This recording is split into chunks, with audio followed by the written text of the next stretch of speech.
you're not a man who holds on to grudges. Is there any advice, steps, even maybe prayers that you can just say to people on how to forgive, especially when it comes to forgiving people that are close to you, the people that have wronged you? Are there any specific steps, prayers, or anything that you want to address? Life is short. That's it. Life is short. I'm telling you, a lot of the things we are fighting over, after a while you realize that it's not worth it. That's what I'm saying. It's not worth it.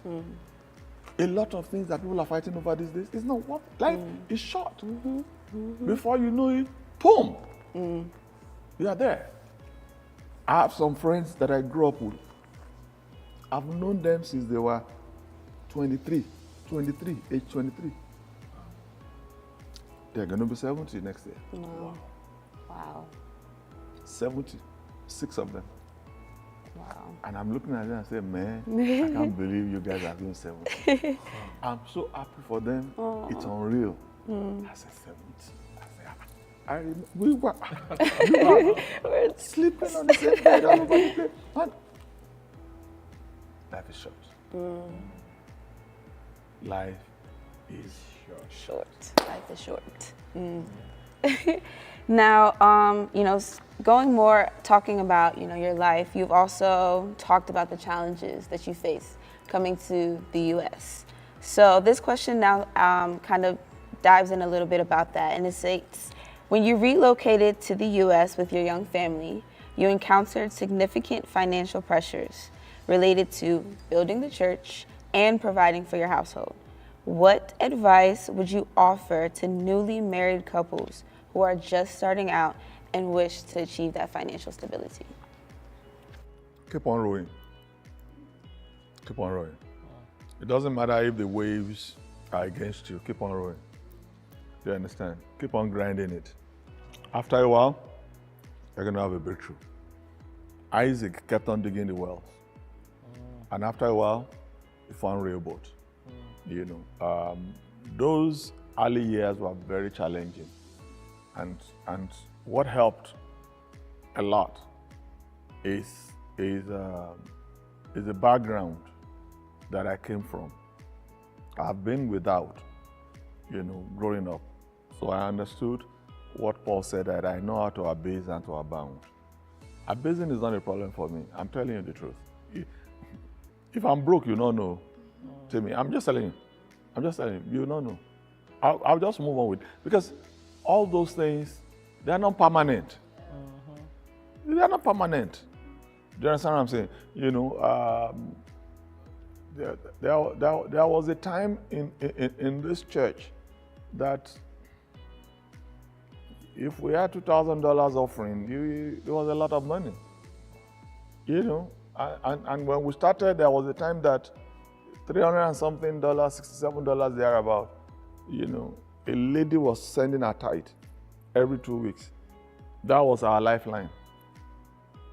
$367. I can never forget that figure. Do you understand what I'm saying? But today I look back and I'm saying, God, how did we get here?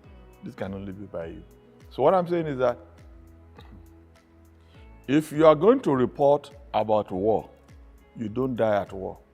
True. So you have to make sure that in this struggle, even though things are tough right now, you're going to hold on. I just pray for this person that the spouse that they have married to is also able to hold on. Because I'm telling you, not everybody can hold on when things are not well. Do you understand what I'm saying? But if you can't hold on, you will tell the story. You will tell the story. So what would you say in terms of looking out for good mentors?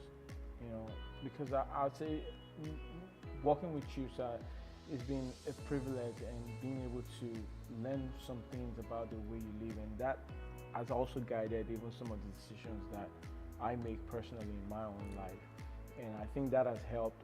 How would you advise people to make sure that they seek good people that they can look up to? They can make sure that, okay, will this person be okay with this decision I'm about to make or not? Mentoring and mentorship is an investment. What I'm saying these days is that people are not ready to make the investment. Do you understand what I'm saying? They want their mentors after one phone call to become their friend. It doesn't happen like that, though. You win them over. You make them see something in you that is worth giving their time over for. Do you understand what I'm saying? You know, and a lot of people don't understand that. You know, I've had people say, "Oh, I want you to mentor me," and and they make 1 or 2 phone calls, and then they stop calling you, just because you are not in a position to pick up the calls. So they assume that he doesn't want to talk to me, and that's it, and they move on. It's a loss. Do you understand what I'm saying? It's a loss, and that's just the truth. Do you understand? The other one, I think there was a woman some years ago wanted me to mentor her. It was a difficult one because mentoring a woman might be a difficult one. I'm a man. Do you understand? But because, okay, it's on pastoring and all that, I said, that's okay. Then one day she was asking me administrative questions and all that. And I felt all these administrative questions, there's a better person that can answer it than me. You know, so I introduced her to Pastor B. You know, as every pastor, that's what she does. You know, I said, all this guy, no, Pastor B, I know somebody who can. Pastor B, please help me, sir.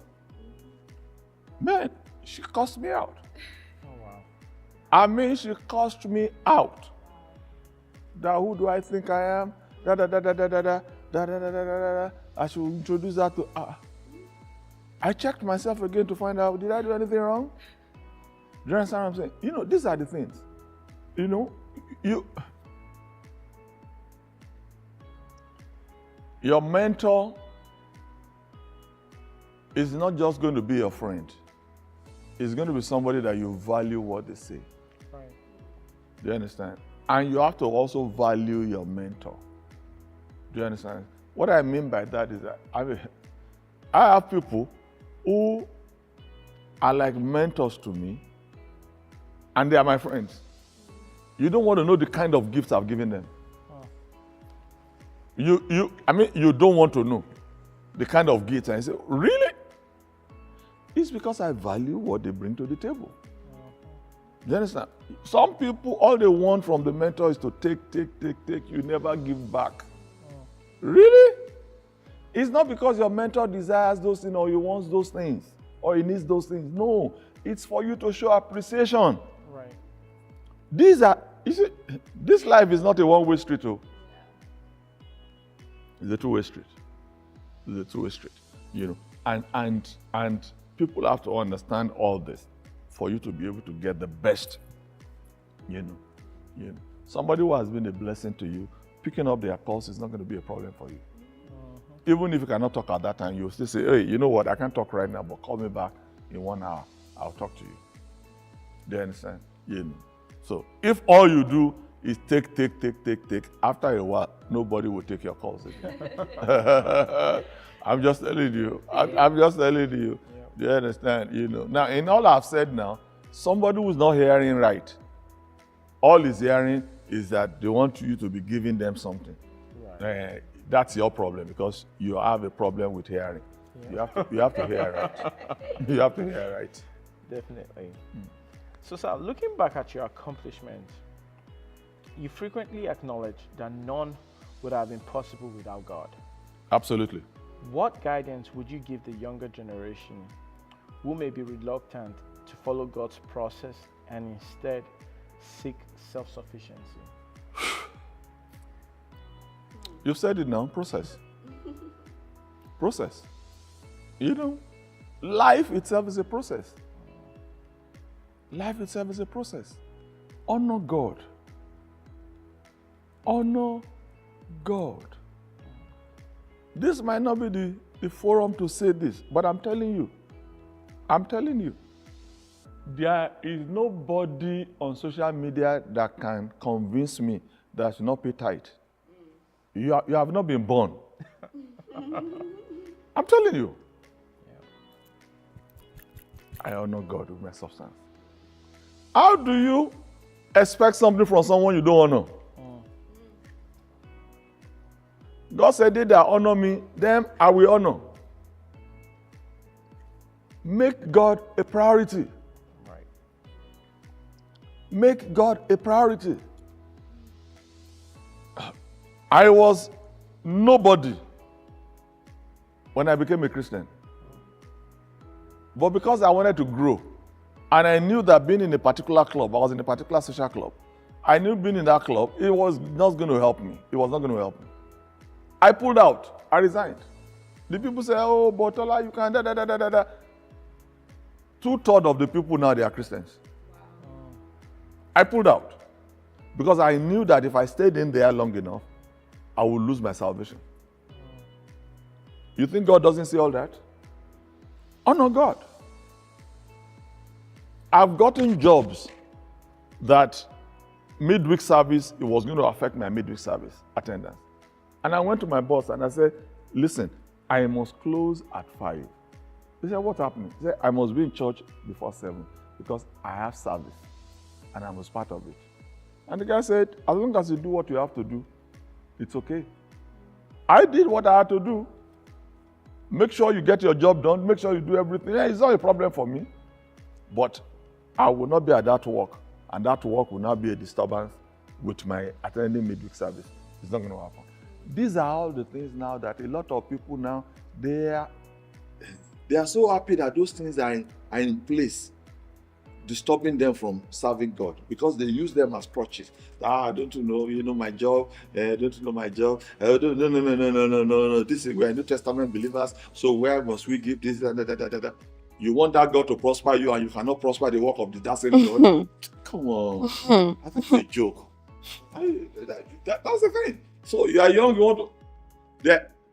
I became a Christian when I was 27 or something like that. Oh, wow. Yeah. I said, so what's the big deal? What is the big deal? It's not something that you cannot do. You can do it. Yes, and I was single. And I had nothing. But I look back, I cannot take God away from where I am now. It's not possible. It's not possible. And that's it. It's a new generation. It's a new generation. So we pride ourselves in the works of our hands. Creative and very beautiful creativity. I hope you all are paying attention. Continue to send in your questions. We have so much more to discuss in the upcoming episodes of Insights with PT. So don't forget to send in them questions, send in your topics, any type of concerns that you want to hear being discussed right here with Insights with PT to the email address insightswithpt@jesushousebaltimore.org. We'll see you all next time.